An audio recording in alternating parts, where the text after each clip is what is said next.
कथा शुरू होती है भक्तराज शिरोमणि श्री प्रहलाद जी महाराज से। हे राजन, हिरण्याक्ष और हिरण्यकश्यपु ये दो भाई थे जो कश्यप ऋषि और दीति से पैदा हुए। हिरण्याक्ष को मार करके पृथ्वी को जब वराह भगवान लेके आए थे तो हिरण्यकश्यप भगवान विष्णु से विद्रोह करने लगा और विष्णु भगवान को हराने के लिए अनेक शक्तियों का अर्जन किया, अनेक बार कठोर तप किया और ब्रह्मा जी के द्वारा नाना प्रकार के फल प्राप्त किए, वरदान प्राप्त किए। एक बार की बात है, गदमादन पर्वत पर ये जब तप करने गया तो इसकी पत्नी कयाधु गर्भवती थी, तो उसी क्षण नारद जी का आना हो गया। घर में संतों का, ब्राह्मणों का, भक्तों का आना जाना होता रहना चाहिए। यदि घर के वातावरण को बदलना है, वहाँ की वाइब्रेशन को यदि आपको चेंज करना है, पॉजिटिव वाइब्स आपको लानी है, तो किसी संत को, किसी ब्राह्मण को, किसी भक्त को घर पर बुलाते रहना चाहिए या उनके पास आते जाते रहना चाहिए। तो जैसे ही नारद जी आए, कयाधु ने उठकर प्रणाम किया तो नारद जी ने देखा कि कयाधु गर्भवती है, अब इस राक्षस का वंश बदलना चाहिए। ऐसा मन में विचार करके नारद जी ने कयाधु को सत्संग कराना शुरू कर दिया। भगवान श्री हरि की कथाएं सुनानी शुरू कर दी। तो उन कथाओं का यह प्रभाव हुआ कि जो उदर में प्रहलाद जी थे वो हरि भक्त हो गए। कयाधु ने एक सुंदर बालक को जन्म दिया, उसका नाम प्रहलाद रखा गया। और तपस्या करके जब लौटा है हिरण्यकश्यप, उसे पता लगा कि मेरी पत्नी ने एक सुंदर बालक को, पुत्र को जन्म दिया, नाम उसका प्रहलाद, नामकरण भी हो चुका है। तो हिरण्यकश्यप बड़ा खुश हुआ।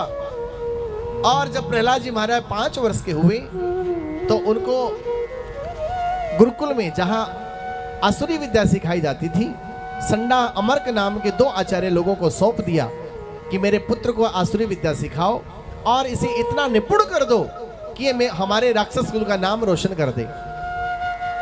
षंड अमर्क नाम के 2 आचार्य प्रहलाद जी को ले जाते हैं।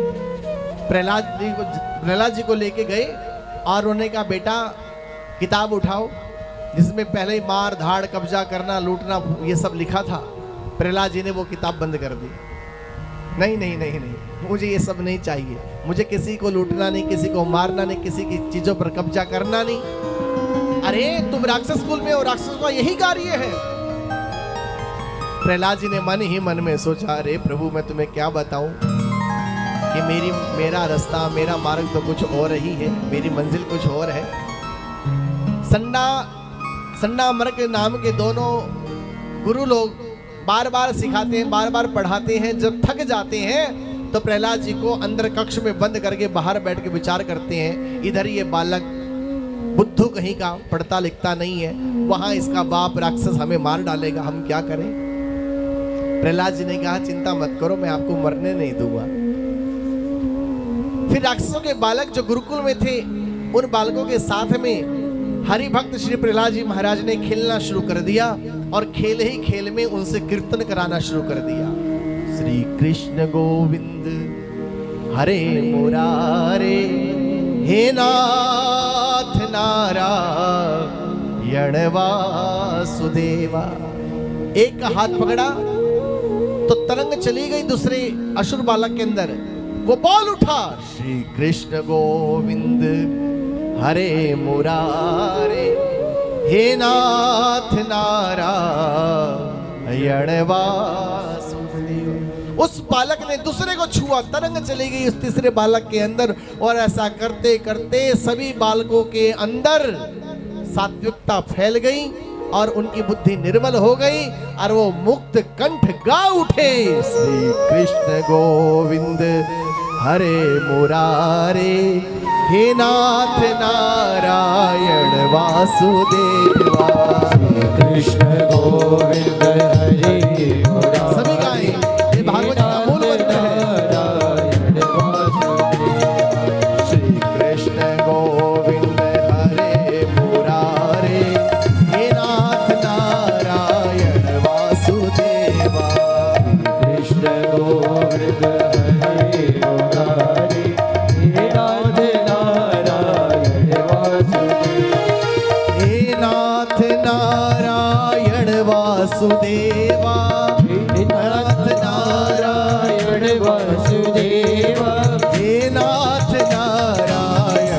वासुदेवा। हे नाथ नारायण वासुदेवा। कृष्ण गोविंद हरे मुरारे, हे नाथ नारायण वासुदेवा। कृष्ण गोविंद हरे मुरारे, हे नाथ नारायण वासुदेवा। हे नाथ नारायण वासुदेवा। हे नाथ नारायण वासुदेवा। हे नाथ नारायण वासुदेवा। हे नाथ नारायण वासुदेवा। हे नाथ नारायण वासुदेवा। हे नाथ नारायण वासुदेवा। हे नाथ नारायण वासुदेवा। बोल बांके बिहारी लाल की जय जय जय। श्री राधे। एक बार पुकारिए श्री कृष्ण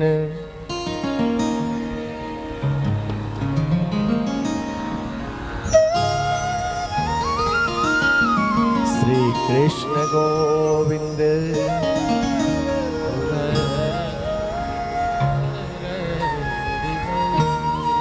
हे नाथ नारायण वासुदेवा। हे नाथ नारायण वासुदेवा।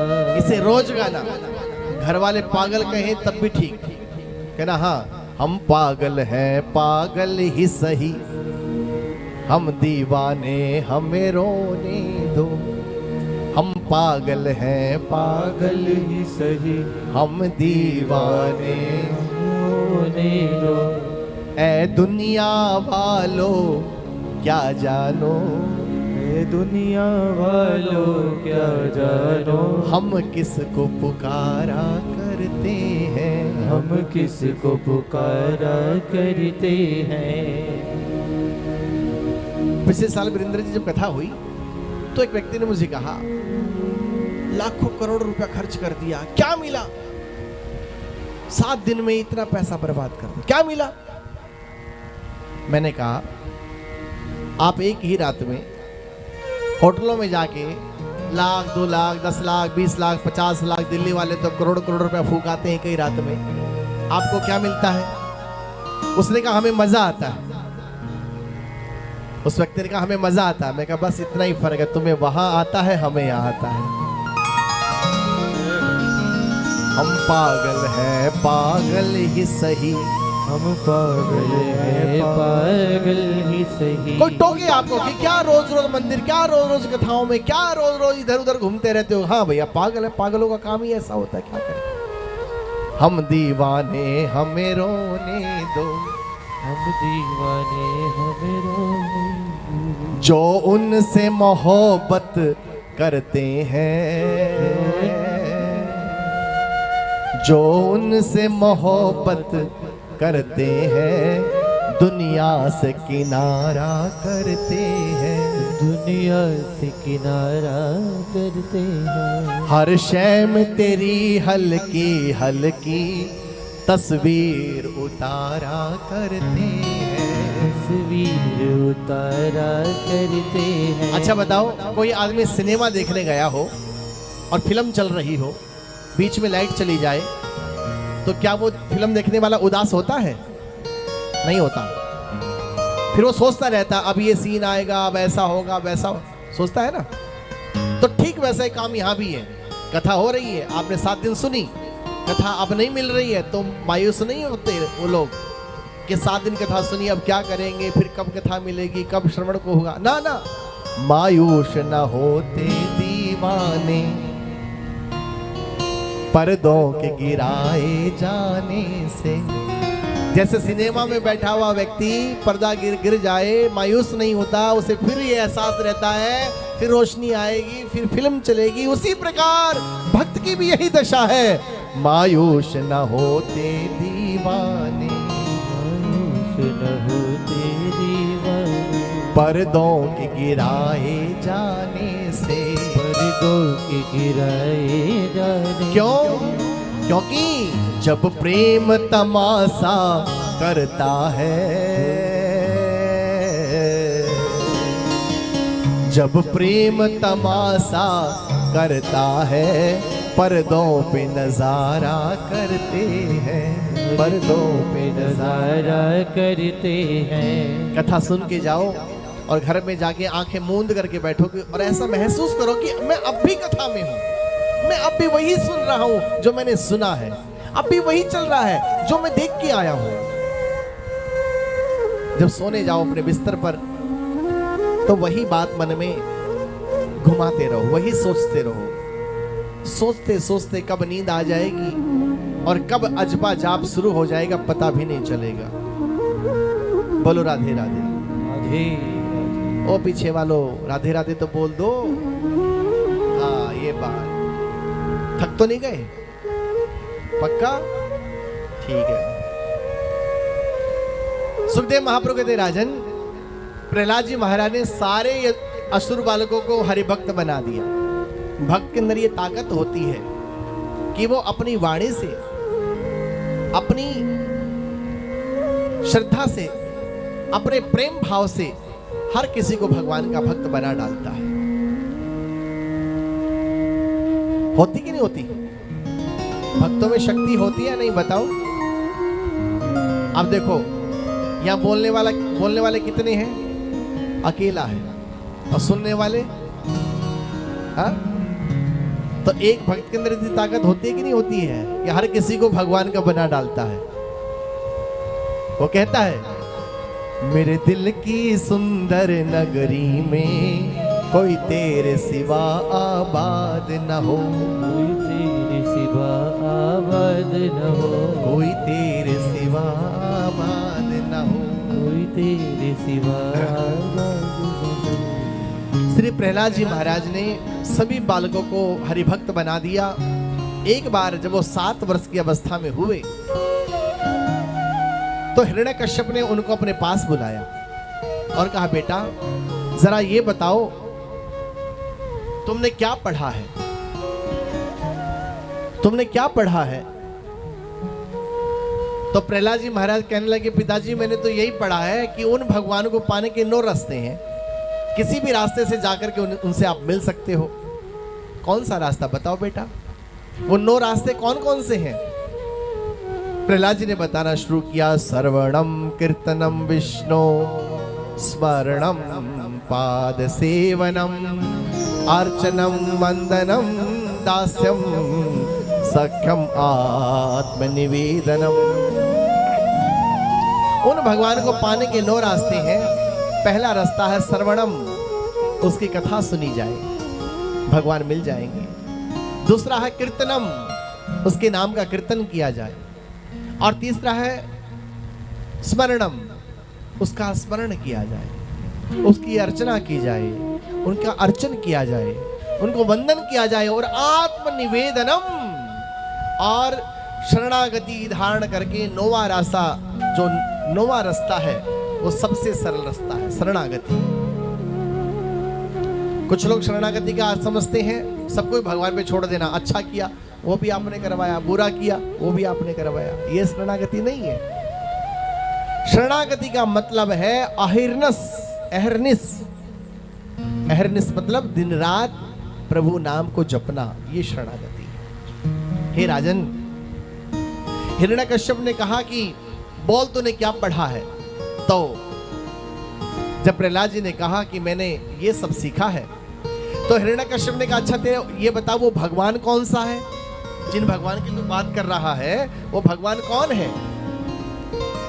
हिरण्यकश्यप सोच रहा था कि ये मेरा ही नाम लेगा, लेकिन प्रहलाद जी महाराज ने कहा न केवलम में भवतश्च राजन सवै बलम बलिनाम चा परेशाम परे वरे में स्थिर जंगमाये ब्रह्मादयो ये नवशम प्रणीतः। पिताश्री, ब्रह्मा भी जिनके वश में है, ब्रह्मादि देवताओं को भी जो वश में रखते हैं, ऐसे एक मेरे ठाकुर जी, एक मेरे श्री हरि भगवान विष्णु हैं। जैसे विष्णु नाम लिया कि तलवार निकाली और मारने भागा हिरण्यकश्यप, आकर के कयाधु ने बचा लिया। अब तो पिता पुत्र का बैर प्रारंभ हो गया। रोज हिरण्यकश्यप पूछता, रोज वही जवाब मिलता। तो हिरण्यकश्यप को क्रोध आया और हिरण्यकश्यप ने कहा इसे पर्वत से नीचे फेंक दो। सारे सैनिक हाथ में उठा करके ले गए और पर्वत से नीचे जब फेंका तो पर्वत की तलहटी में ठाकुर जी प्रकट हो गए और अपने गोद में प्रहलाद जी को धारण कर दिया। अरे प्रहलाद बच गया, प्रहलाद बच गया, खबर आई तो हिरण्यकश्यप ने कह दिया कि हाथी के पैरों तले डाल दो, हाथी रौंद दे। लेकिन फिर भी प्रहलाद जी की रक्षा हो गई। सलाखों के पीछे डाला गया, कई दिन तक भोजन नहीं दिया गया कि ये भूखा मरेगा तब इसको अकल आएगी। लेकिन सलाखों के बीच में मां लक्ष्मी भोजन का थाल अपने हाथ में लेके आई और अपने गोद में बैठा करके प्रहलाद जी को भोजन कराया। एक बार तो परीक्षा होती है।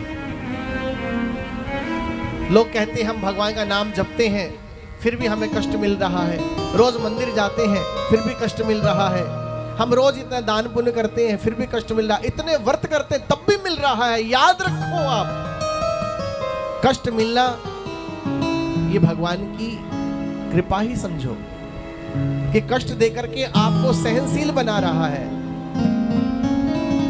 मैं बताना चाहता हूं, जब कोई कुम्हार घड़ा बनाता है, जब कोई कुम्हार घड़ा बनाता है तो घड़ा बनाने से पहले आवा तैयार कर देता है। घड़ा बनाने से पहले आवा तैयार करता है।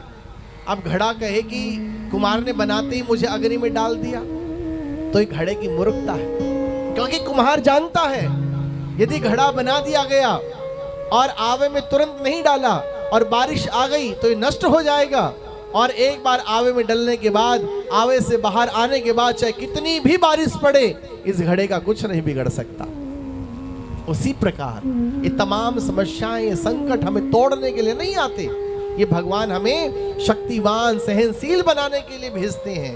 ये परीक्षाएं हमें सहनशील, हमें शक्तिवान बनाने के लिए है। विचार बदलिए। हे राजन, प्रहलाद जी को होलिका ने कहा कि भैया मुझे एक वरदान प्राप्त है कि जिसको मैं अपनी गोदी में लेके बैठ जाऊंगी वो जल जाएगा, पर मैं नहीं जलूंगी। अग्नि ने मुझे वरदान दे रखा है। लेकिन धर्म भी अपने नियम बदल लेता है। जहां अधर्म होता दिखता है वहां परमात्मा भी अपने नियम बदल लेते हैं। होलिका ने जब गोद में लिया प्रहलाद जी को तो अग्नि लगाई गई। लोग देख रहे थे, पूरा समुदाय देख रहा था कि होलिका जल गई, वो लकड़ियां जल गई और लकड़ियों के साथ में होलिका भी दहन हो गई, पर प्रहलाद जी का कुछ नहीं बिगड़ा, कुछ नहीं बिगड़ा। हिरण्यकश्यप को बड़ा क्रोध आया और कहा इस दुष्ट ने मेरे नाक में दम कर दिया है, इसे आज राज्यसभा में लाया जाए, आज सबके सामने इसको मैं मृत्यु दूंगा। और जब इस तरह की बात कही तो प्रहलाद जी को बेलों से बांध करके सभा में लाया गया। हिरण्यकश्यप ने कहा दुष्ट, तूने बार बार विष्णु की पूजा करके, बार बार विष्णु का नाम लेकर के मेरी आत्मा को, मेरे हृदय को आहत किया है। बोल तेरा विष्णु कहाँ है, बुला अपने विष्णु को, तुझे बचाएगा। कहाँ है तेरा विष्णु? जब बार बार हिरण्यकश्यप ने कहा तो प्रहलाद जी ने कहा पिताश्री, जिधर देखता हूँ उधर वो ही वो है, मैं जिधर देखता हूँ उधर वो ही वो। कहाँ नहीं है वो पिताजी, आप ये पूछो, वो हर जगह है। अब तो हिरण्यकश्यप को इतना क्रोध आया, इतना क्रोध आया, कहा ये बता इस खंबे में है, इस खंबे के अंदर है? तो हिरण्यकश्यप के सामने प्रहलाद जी ने कहा कि हाँ पिताजी, इस खंबे में भी मेरा राम बसा है। हिरण्यकश्यप ने क्रोध में भर के मुक्का मारा, खंबा टूटा और नरसिंह भगवान प्रकट हो गए। बोले नरसिंह भगवान की जय। खंबा टूटा, नरसिंह भगवान प्रकट हो गए। हिरण्यकश्यप 4 कदम पीछे हट गया। ये क्या, ये खंबे से ये अजीब से आकृति वाला ये कौन प्रकट हो गया? आधा शरीर नर का और आधा शरीर सिंह का, नर सिंह बन करके आज प्रभु पधारे हैं। आहा, देखो भक्त के लिए क्या क्या रूप ठाकुर जी ने धारण करते हैं। भक्त हेतु हरि रूप बनाया, ब्रह्मानंद मेरो मन भाया। इस वाणी को सार्थक करते हुए आज गोविंद ने नरसिंह रूप धारण कर लिया। तो राजा परीक्षित ने कहा, गुरुदेव जड़ में भी चेतन है, ये कैसे हुआ? तो उसमें श्री सुखदेव महाप्रभु ने कहा कि राजन, रामायण की वो कथा जब विश्वामित्र जी अहिल्या के बारे में बता रहे थे कि राम, ये पत्थर की शिला कोई और नहीं है, अहिल्या है, तो क्या तुम इस पत्थर की शिला से अहिल्या को प्रकट कर दोगे? उस समय राम ने कहा था कि गुरुदेव, जब कोई एक भक्त पत्थर से मुझ भगवान को प्रकट कर सकता है, तो मैं क्या पत्थर से एक इंसान प्रकट नहीं कर सकता? हे गुरुदेव, एक भक्त ने मुझे पत्थर से प्रकट किया, आज एक पत्थर से मैं इंसान प्रकट कर रहा हूं, इसमें कौन सी बड़ी बात है? नरसिंह भगवान प्रकट हुए, प्रहलाद जी ने प्रणाम किया, हिरण्यकश्यप का घोर भयंकर युद्ध हुआ।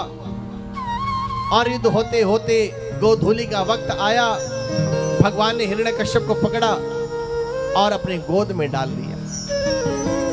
जैसे ही गोद में डाला, आकाश से फूलों की वर्षा हुई, देवताओं ने फूलों की वर्षा की, जय जयकार किया, अरे दुष्ट, अरे असुर, तू धन्य है, धन्य है। जिनकी गोद तो क्या, जिनके चरणों की रज शेष महेश शारदा आदि देवताओं को भी प्राप्त नहीं होती, उन्हीं परमात्मा की गोद तुझे एक भक्त के कारण प्राप्त हो गई। ये तरफ बड़ा मुकद्दर है। हिरण्यकश्यप ने कहा, तुम जो भी हो मुझे मार नहीं सकते। सारे अपने वरदान गिना दिए, मैंने वरदान लिया है, ना जमीन में मरू, ना आसमान में मरू, ना बाहर मरू, ना अंदर मरू, ना सुबह मरू, ना शाम मरू, ना दिन मरू, ना रात मरू, ना मनुष्य से मरू, ना पशु से मरू, ना अस्त्र से मरू, ना शस्त्र से मरू, ना ब्रह्मा की बनाई हुई सृष्टि में किसी से मरू, और ना ही 12 महीने में किसी महीने में मरू। इतने वरदान जब गिनाए तो भगवान ने सभी वरदानों का उत्तर गिना दिया। देख, पहली बात तो ना तू जमीन में है ना आसमान में है, तू मेरी गोद में है। दूसरा, ना तू अंदर है ना बाहर है, मैं दहलीज पर बैठा हुआ हूं, ना अंदर हूं ना बाहर हूं। तीसरा, ब्रह्मा मुझे नहीं बनाते, मैं ब्रह्मा को बनाता हूं। चौथा, तुमने कहा 12 महीनों में किसी भी महीने में ना मरूं, कोई बात नहीं, ये 13वां महीना मलमास अधिक मास में तेरे लिए ही बना के आया हूं, तुझे मारूंगा। तुमने कहा ना सुबह मरू ना शाम मरू, ना सुबह है ना शाम है, ना दिन है ना रात है, ये गोधूलि का वक्त है। तुमने कहा कि ना मैं नर से मरू ना मैं पशु से मरू, तो सुनो, ना मैं नर हूं ना मैं पशु हूं, मैं तो नरसिंह हूं, मैं तुझे मारूंगा। तुमने कहा ना अस्त्र से मरू ना शस्त्र से मरू, तो ये मेरे नाखून ना अस्त्रों में आते हैं ना शस्त्रों में आते हैं। कहते हैं भगवान ने कोहनियों से दबाया हिरण्यकश्यप को और उधर चीर दिया।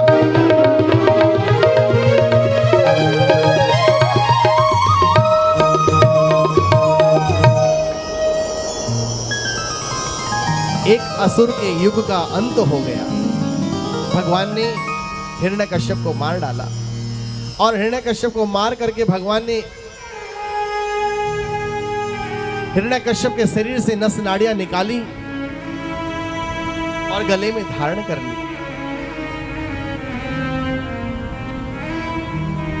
भगवान का क्रोध शांत नहीं हो रहा है, शरीर छलनी छलनी कर दिया, लेकिन फिर भी प्रभु का क्रोध शांत नहीं हुआ। देवता आए,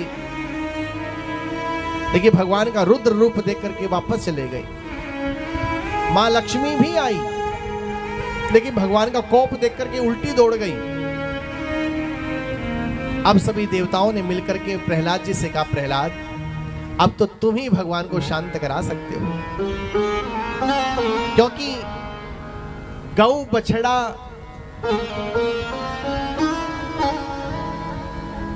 जो बछड़ा गौ की नजर, त्यों साईं और संत पीछे पीछे फिरत हैं भक्त बच्छल भगवंत। जैसे तुरंत की ब्याई हुई गाय, उसको कहीं ले जाना हो तो उसके गले में रस्सी डाल के कोई फायदा नहीं, उसके बच्चे को उठा लो तो वो गैया पीछे पीछे चलेगी। जो बछड़ा गौ की नजर त्यों साईं और संत, ऐसे ही सदगुरु और भगवान होते हैं कि इनके भक्त का आश्रय पकड़ लो, बस फिर पीछे पीछे भगवान भी चलते हैं और गुरुदेव भी चलते हैं। जो बछड़ा गौ की नजर त्यों साईं और संत, पीछे पीछे हरि फिरत है, कहत बछल भगवान। प्रहलाद जी से सभी देवताओं ने कहा, प्रहलाद तुम ही जाकर के भगवान का ये क्रोध शांत करो, वरना धरती पर भूचाल आ जाएगा। कांपते कांपते प्रहलाद जी आगे पहुंचे और हाथ जोड़े और कहा कि हे भगवान, मुझ असुर के लिए, इस पापी के लिए, इस दुष्ट के लिए, इस अधम के लिए, इस अज्ञानी के लिए आपने अपनी लीला, इतनी अद्भुत लीला प्रकट की कि आप नरसिंह बन गए, आप चेतन होते हुए जड़ से प्रकट हो गए। हे नारायण, मैं अधमों से भी अधम हूं, मेरी एक ही प्रार्थना प्रभु, मैं आपका ऋणी रहूंगा ये तो मैं नहीं कह सकता, क्योंकि मैंने किया ही क्या है, मैंने दिया ही क्या है, लेकिन इतना ही कहूंगा प्रभु, आप तो हंसते हुए मुस्कुराते हुए अच्छे लगते हो, ऐसे क्रोध में अच्छे नहीं लगते। और इतनी सुंदर स्तुति की है, सभी लोग श्रवण करें। प्रहलाद जी कहते हैं कि हे भगवान, ब्रह्मादय सुरगणा मुनयोथ सिद्धा सत्वैकतान्मतयो वचसां प्रवाह। ब्रह्मादय सुरगणा मुनयोथ सिद्धा सत्वैकतान्मतयो वचसां प्रवाह। नाराधितुं पुरगुणैरघुनापि विप्रः किं तोस्तुमर्हति समे हरिरुग्रजाते। इतनी अद्भुत, इतनी मीठी स्तुति की है कि स्तुति सुनते ही चौखट से खड़े हुए नरसिंह भगवान और दौड़ करके प्रहलाद जी को पकड़ लिया और अपने अंक पर भगवान ने धारण कर लिया। आप मन में सोचो कि नरसिंह भगवान खड़े हुए हैं और भगवान के इतने बड़े बड़े हाथ, उन हाथों में प्रहलाद जी बिल्कुल ऐसे लग रहे हैं जैसे हथेली पर सरसों का दाना, कभी गले से, कभी कंधे से लगाते हैं और कभी देखते हैं, कभी कंधे से लगाते कभी देखते हैं। और फिर भगवान ने जैसे तुरंत की ब्याई हुई गाय अपने बछड़े को चाटती है, ऐसे प्रहलाद जी के गाल चाटने शुरू कर दिए हैं। इतना प्रेम किया है प्रहलाद जी को भगवान ने कि मन ही नहीं भर रहा। और फिर अपनी गोद में लेके बैठ गए और कहा,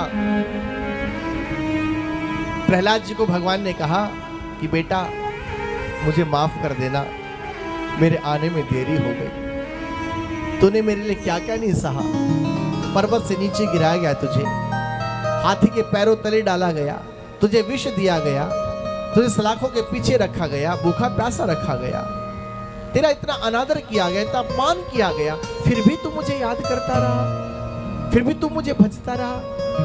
कि पुत्र अपने स्वामी को माफ कर देना।